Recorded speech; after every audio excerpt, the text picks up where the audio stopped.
In the last episode, we talked about sketching, drawing simple shapes and getting comfortable inside Fusion 360. Now it's time to take those sketches and actually turn them into proper 3D models. In this video, I'll show you my top 10 tools that I use all the time in Fusion 360, and this is especially for beginners. If you learn these, you can already build most everyday objects without needing anything complicated. So let's have a look at these 10 tools and see what they are one by one.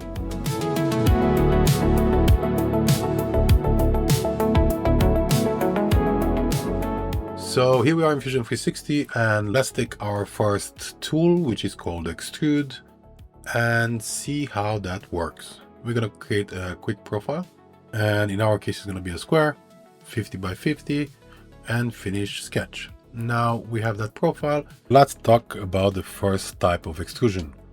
And by default, when you click extrude, you obviously get a menu right here, and then your extrude type is going to be a straight extrude, up or down, however you want to do it.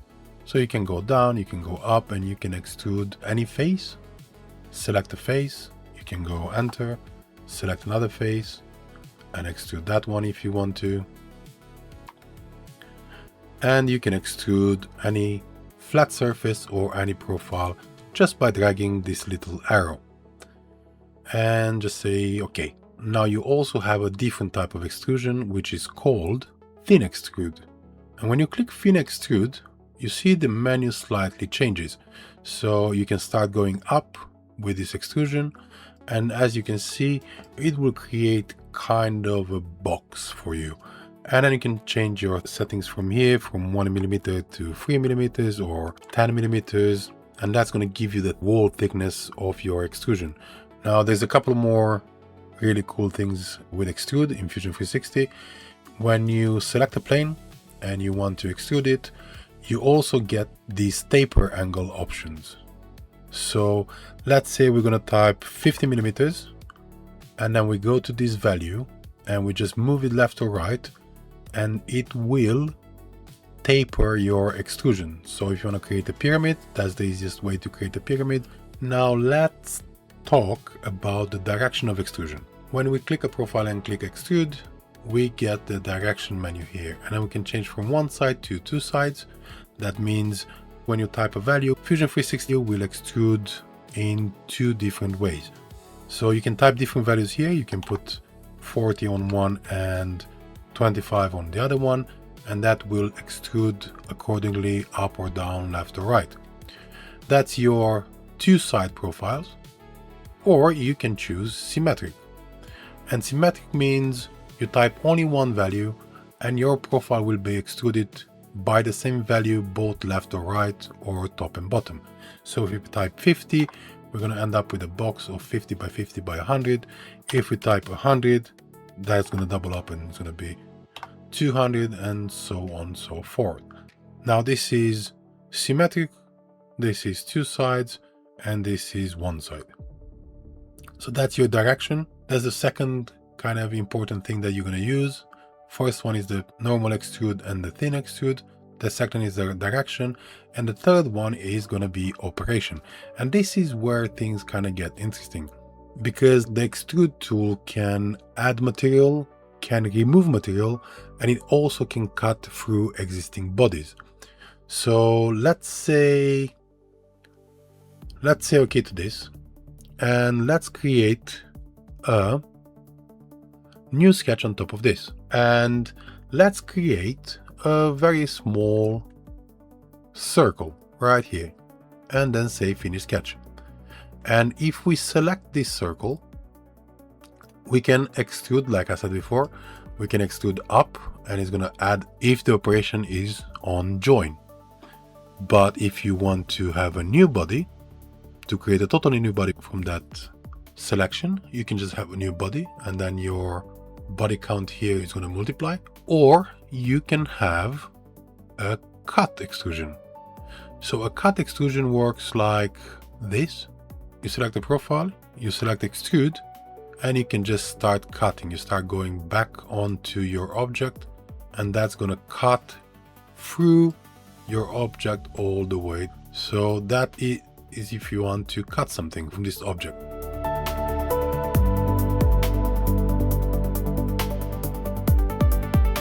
Now let's have a look at the next tool. This is number 2, and it's called Revolve. And for Revolve, we need again a profile. So let's create a quick profile and see how Revolve works. And let's create another sketch. And we're gonna go onto this plane for this tool. And let's say we want to create a vase. A very simple vase for flowers. The first thing we need to create is an axis. So we're gonna start from the center point and we're gonna go up to, I don't know, how tall is a vase normally? Let's say 150 mil? 200 mil? Let's go 200 mil. So we're gonna go for a vase that's 200 mil high. And we want to create just the profile of the vase. And let's say that's our vase. If we want to modify it a bit, we modify it a bit. We can do whatever we want with this. And we say finish sketch. And let's say this is our profile of the vase. We can simply take this profile, and when we click Revolve, if we select the axis, and in our case this is going to be the axis, Fusion 360 will create a body revolved around that axis from that profile. And if we don't like the body, let's say it's too big or it's too small, we can go back to our initial sketch. And if we modify the sketch, like I said before, Fusion 360 will modify all the stuff that you've done so far accordingly. So let's finish the sketch and see. There you go, you have a slimmer vase. And again, this tool, Revolve, can add or also cut into your design. So let's go back to our sketch and show you what I'm talking about. So if we go and double click our sketch, we can also create another profile inside of this profile. Now obviously this is not how things are done, but this is just for demonstration purposes.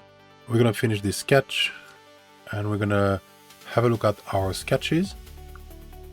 We're gonna hide the body for a second and we're gonna select only this profile, the one inside. So let's make the body appear again. And if we choose Revolve again and we select the same axis, Fusion 360 will use the same operation as Extrude for Revolve, and you can cut something out of it. So now you have an empty vase.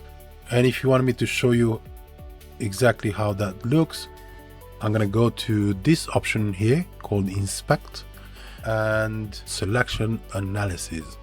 And if we choose Selection Analysis, we can choose a plane to go onto, and that's gonna have a look at what's going on inside that object that you have and say, okay, so you see the second profile we created that profile and we used it as a cut tool instead of add tool.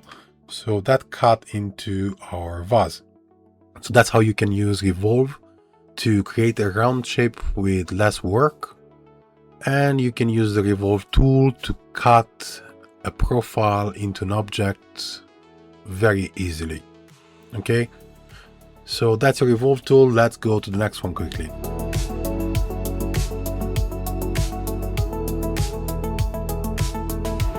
Our next tool is called a fillet, and the fillet tool is a tool that rounds up the edges of a solid body.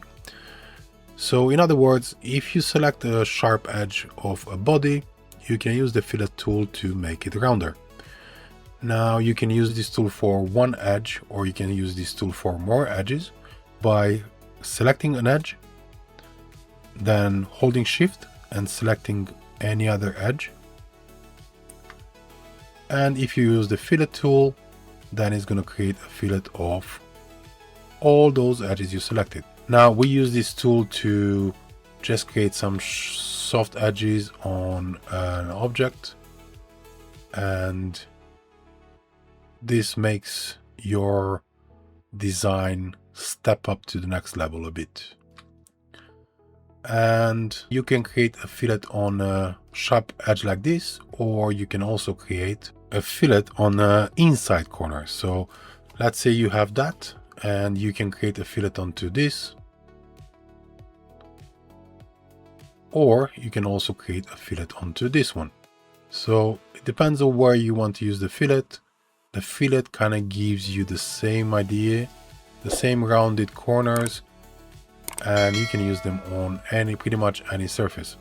Now keep in mind, when you go too much with some of these fillet options, when Fusion starts messing with geometry, it will stop you, it will give you an error, and it'll tell you pushed that function a bit too much and your geometry is breaking. So you don't want to do that. You want to keep everything in Fusion's parameters, and actually Fusion won't let you go past its capabilities. So if you want to start playing with this, just start working on a few things, just play around with it, have a little fun, and see how easy it is to use some of these tools. Now let's talk about the next tool, which is called Chamfer. And Chamfer is pretty much like Fillet, except for the fact that it doesn't make you a radius turn, it makes you a straight turn. So it will give you some sharper edges. Sometimes you need the chamfer, sometimes you need the fillet, but anyway, you can use both of them also if you want to.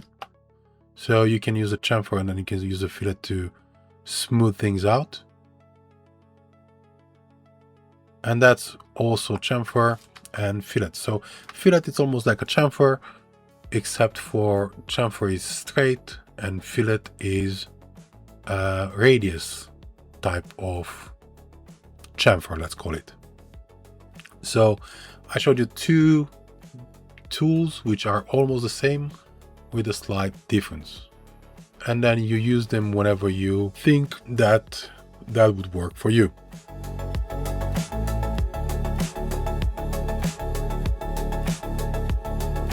Now let's talk about the next tool, and our next tool is called Combine, and you can just find it here.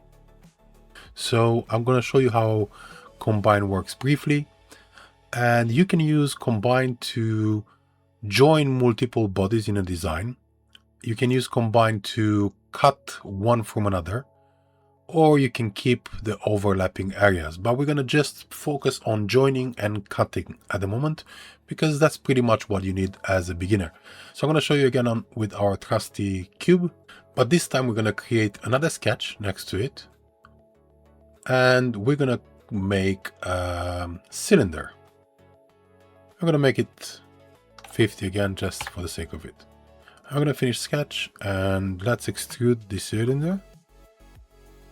And let's see how Combine works with these two tools. And we're going to start moving them a bit. We're going to talk about the move tools in just a minute. Don't worry too much about how I move things at the moment. But we're going to take this tool, move, and we're going to move that body there. So it doesn't matter where you move it. This is just a quick look at how Combine works. We have two bodies now, and let's say we are happy with how these bodies are, where they are. This is what we want in our design, and the Combine is the tool that makes them interact with each other. So if we select both of these bodies and we say Combine, Fusion will give you straight away a target body selected and a tool body selected, and the operation is going to be, by default, is going to be join. So if we click OK, our two bodies turn into one, and from here you can take other tools and modify that body. So let's say we want to give it a bit of chamfer here. That's going to be fine. That's how it looks. Or we want to give it a bit of fillet here, or chamfer. That's how that looks. So you see, combine makes these two body into one, and you can just apply different modifiers to them. So let's cancel that, and let's use the combine as a cutting tool. So we don't need to select both of them. We're gonna select them after we select the combine tool, and the menu will ask us for a target body. That means the body that will be affected. So let's cut a bit of this cube using this cylinder. So we're going to use the tool body, and we're going to select the cylinder, and we're going to switch the operation from join to cut. And as you can see, the tool body became translucent red, and that's going to show us where that cut is going to be made. And we have this keep tool here as well if you want to keep that cylinder. If you select this, then Fusion 360 will keep the cylinder in the same place, but will also make the cut. Or if you don't want it, you can just simply not activate it, say OK, and there you go. You have a cut with the shape of that cylinder into the shape of this cube. So again, I'm not telling you to build cubes or cylinders. I'm telling you how these tools work and how they interact with each other. So that's our combine tool in a nutshell. It's pretty easy to understand. Again, all these tools are pretty easy. You just have to work a bit with them and see how they work.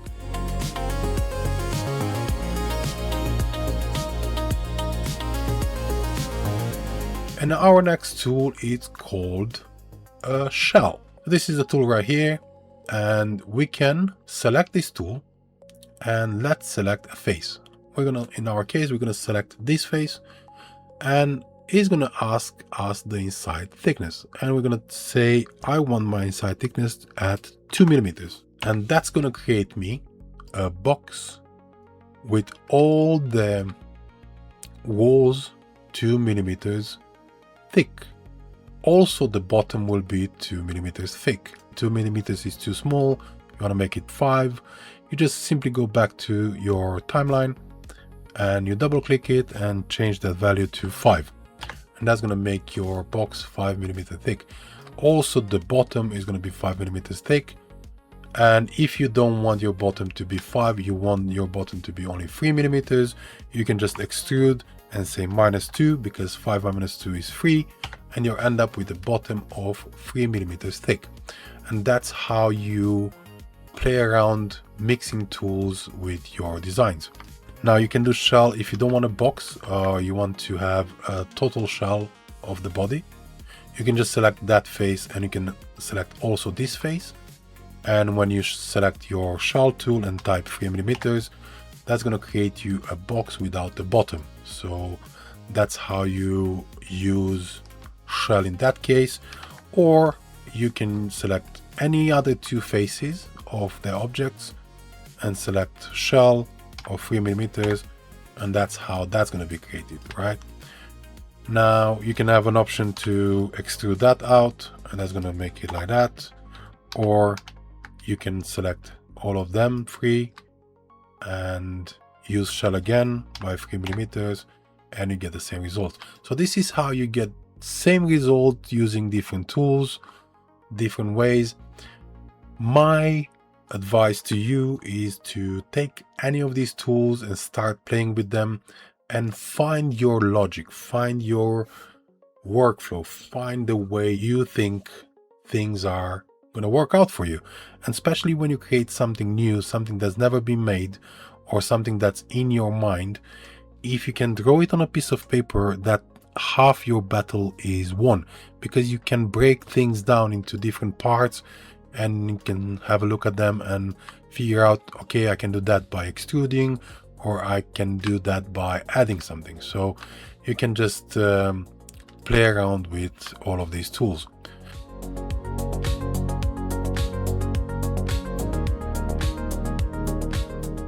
Now let's have a look at another tool, which is not necessarily used by a lot of beginners, but it's a very good tool to learn for making holes. So if you design a box that's going to have a lid that needs to be screwed in. So let's say you have this box that you're designing and you have a lid on it and you have a body and you want to make some holes to put some screws into these corners. And this is how the hole tool works. You can simply select the tool and find your face where you want to put the hole. And when you open the hole menu, you get a few different types of holes. So you can have hole type here, and you can have a countersink hole if you want to, and that's going to give you the measurement of the countersink and the measurement of the hole. So you can see that, and you can reposition your hole wherever you want it to be. And you can also have the hole tap, so you can have a normal hole and you can have a tapped hole.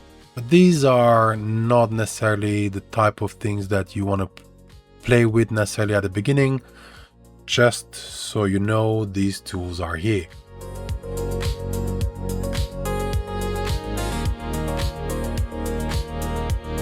Now that we've made these two objects, let's have a look at the next tool. And the next tool I'm gonna show you is gonna be the move tool. And you can access the move tool from here. You can just click here, and then it's gonna ask you what do you want to move.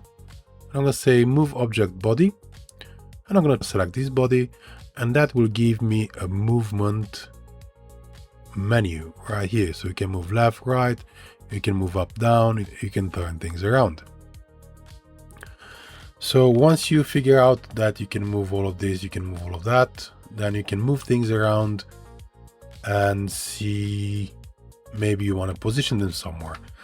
And you have the move type here. You have the normal free move.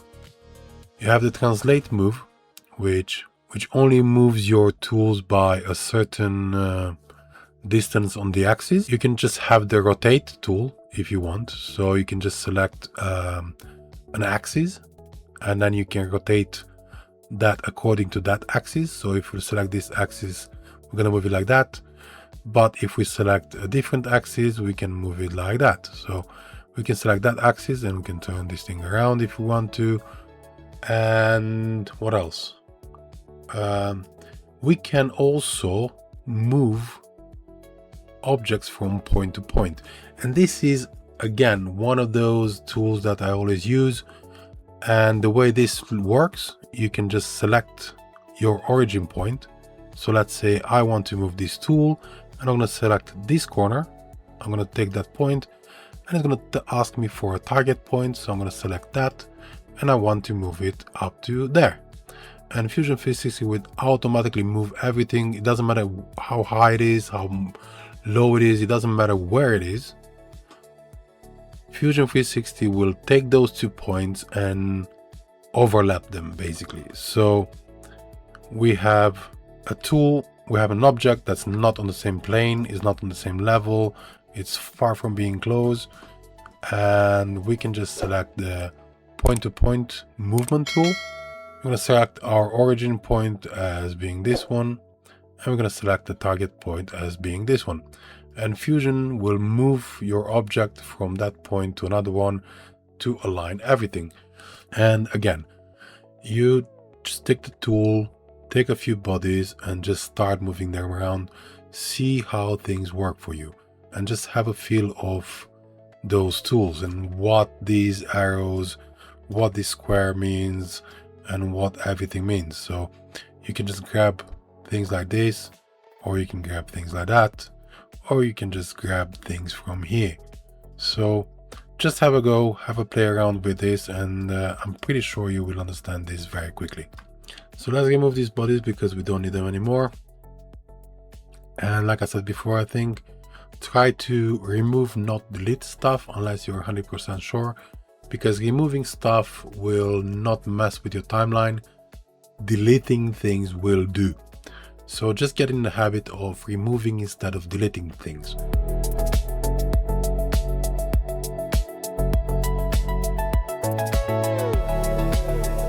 And let's have a look at another tool. And this time we're going to have a look at the mirror tool. Mirror tool, again, is one of those tools that I always use. And it works exactly the same way as the mirror tool in sketching. So if your design is symmetrical, there's no real need to design both sides. This is where mirror comes in place, because mirror duplicates geometry across a plane and keeps everything perfectly aligned and editable. So let's take our trusty cube again and create a mirror out of it. And we can just select the mirror plane as, let's say, this one. And the way this works, when I click this, it will create a mirror of that cube according to this plane. So we can have two cubes. And if we, for example, let's say we create something that is not exactly in a certain position,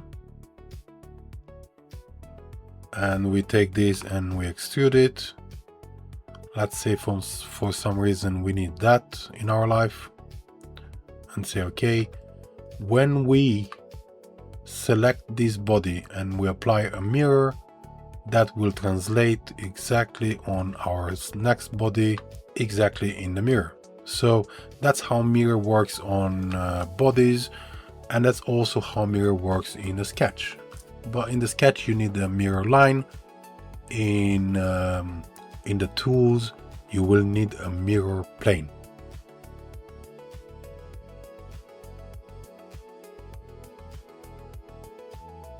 Our next tool is called a pattern.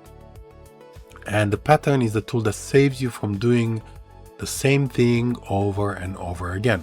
So let's remove some of these things because we don't need all of them.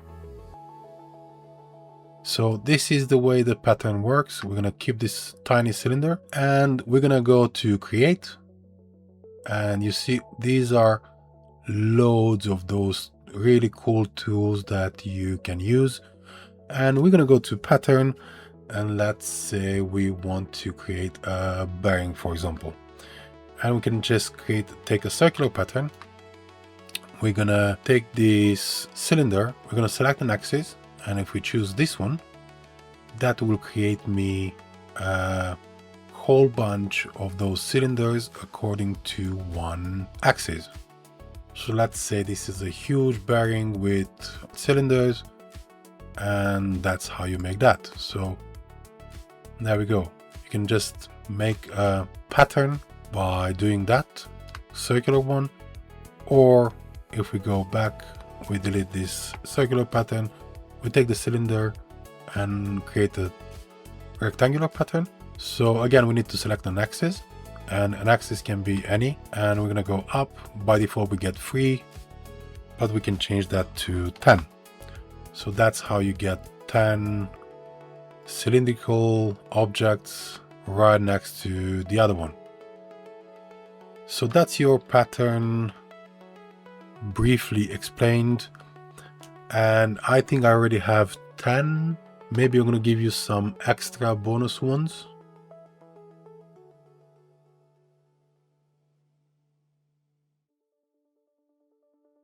Let's see, what else do we need to use all the time?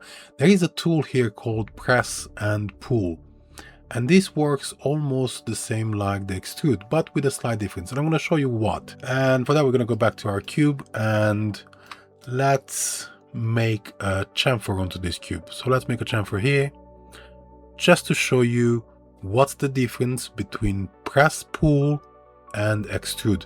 When you select extrude, it will extrude your face as it is. So if you select the face, it will extrude that.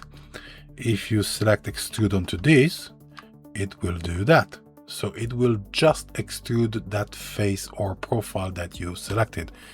When it comes to press and pull, it works a bit different. So let me show you. If I press and pull this, it will keep following the geometry and it will move your geometry. So in this case, it will move everything up. It will add something here.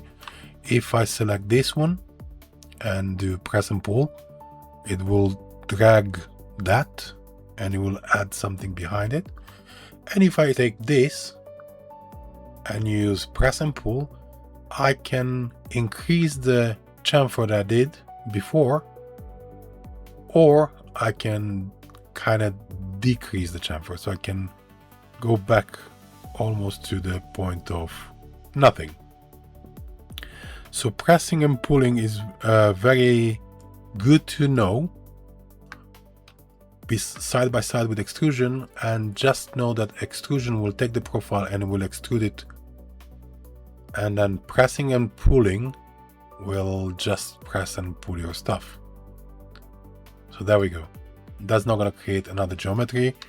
It'll just modify the one that we have. So if we extrude that, we're going to get that.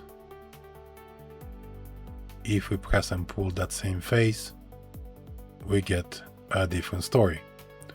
So that's your press and pull. And what else? Let's have a look. I think this is also a nice tool to use, the Loft tool. So the Loft tool works like this. So we have two planes with two different profiles on it. So we can select this plane and we can select both of them by holding shift. So we have both planes selected. And if we go to Loft, that will create loft between them. So it doesn't matter what kind of profile you have. So let's say we have a weird shape profile and a square. You can just simply go there and that will create you a loft in between those two. So you see Fusion creates automatically creates the geometry to make those two very different shapes join together. Again, this is past my top 10, but I'm going to show it to you anyway. And it's really cool also, so why not show you? Let's create a sketch onto this plane. And we're going to create a straight line going up and another straight line going that way. And in between them, I'm going to create a fillet. That's my fillet. And now we have a path. And if we go to this top view, and we create a sketch onto this, and with that sketch we're going to create a circle, let's say 10 mil, and we say okay. We can create a pipe very quickly by using the sweep tool. So this tool is actually quite cool as well. Let's select the profile and we select this one, and we can create a path and selected that, and that's how you create a pipe.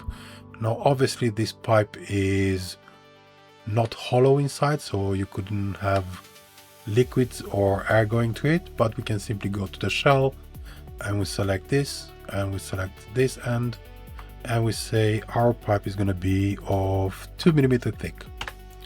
And there we go, we created a pipe with a hole inside with two simple tools. So these are a few tools that I use in my design, and obviously there's way more tools you can play with. Just take them and try to work with them, try to have some fun with them, mix them, and just think about how would you create something like that. So just think about profiles, think about extrusions, think about all of these other stuff and use them.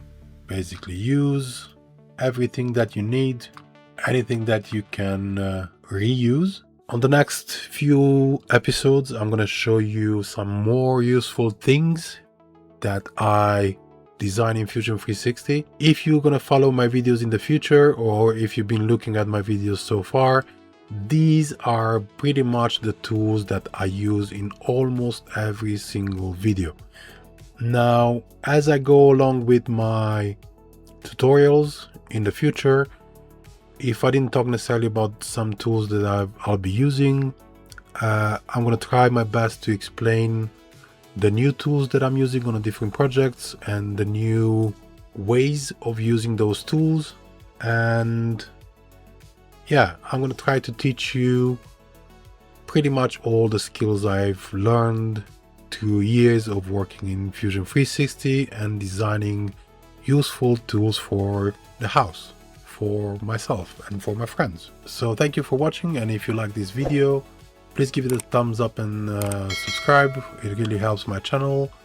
And let's see you on the next video when I start designing some cool stuff for around the house. And I do have some really cool projects coming up, and make sure you subscribe and you'll see some really interesting future projects. Thank you again, and I'll see you in the next one. Bye.